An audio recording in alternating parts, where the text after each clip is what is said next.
Hello guys, kumusta na kayo? Andito tayo ngayon sa, alam nyo na, andito tayo ngayon sa planta. Yan guys, oh.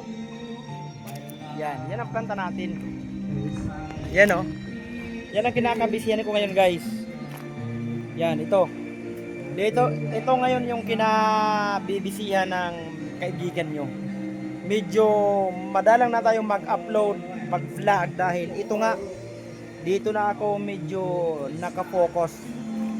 Ayan. Yan yung makina. Ito yung kompresor. Yan. At yung bulmila na yan, diyan isinasalang yung mga yung mga lupa, yung mga pile. Diyan nilalagay. Ito naman yung tinatawag natin reducer yan, reducer. Yan, makina. At ito naman yung shafting. Shafting ba yan? Yung bata. Yan. Yan. 10 yan guys, 10. Tapos nagpagawa rin ako guys ng tangke para makaiwas sa overheat ang makina. Mahirap na mag-overheat. Masyadong malaki ang ginagas natin. Yan o. Tingnan nyo guys o. Yan ang laman ng tubig. Dalawa guys yan. Yan. Dalawa guys. Ayan o. Dalawa ang tangke. Yun, di ba? Dalawang tangke. Di ba? Yung isang planta guys, kay Brother Darwin yun, andun. Yan. Nagpagawa din siya guys. Kagaya ko, nagpagawa din. Siguro na encourage din magpagawa. Dahil alam niya malaking kitaan dito. Ngayon nga, tingnan nyo, kita nyo. Yan.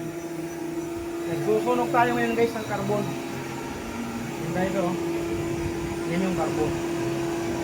Yan. Yan o. Yan.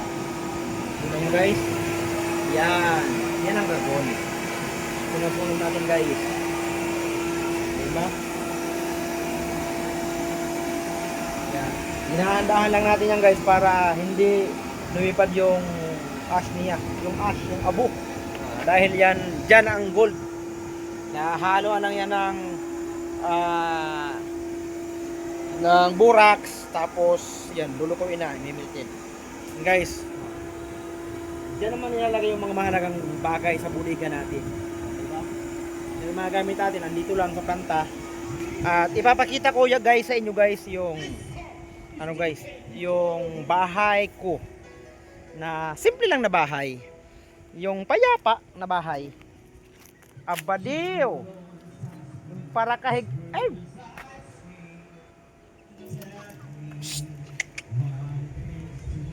guys, tingnan nyo guys yan. Andito sa, yan ang bahay ko.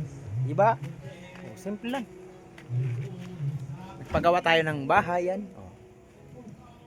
Guys, yung itlog yung manok. Yan.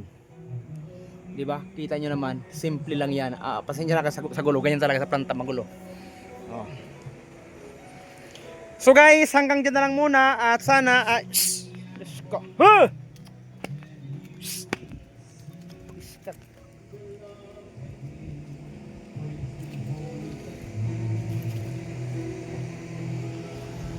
Ay, yung mga iskat.